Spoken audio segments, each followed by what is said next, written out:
வணக்கம். பொதுவாக இந்த மணி பிளான்ட் என்கிற இந்த போத்தோஸ் செடியை வீட்டில் தண்ணியில் வளர்ப்போம். அதே மாதிரி இந்த லக்கி பேம்பூ அப்படின்ற இந்த மூங்கில் செடியை கூட நம்ம தண்ணியில் போட்டு வளர்க்கலாம். வேர் நல்லாவே பெருசாக வளர்ந்துடும்.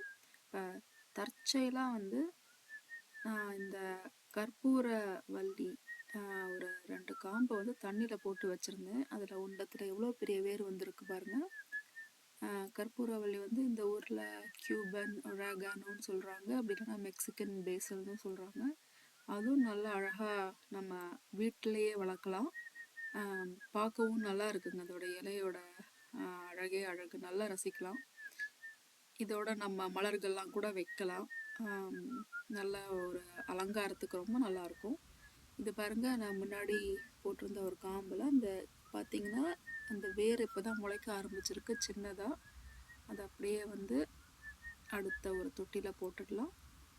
இதை பார்த்து ரசிச்சிருந்தீங்கன்னா மிக்க நன்றி. வணக்கம்.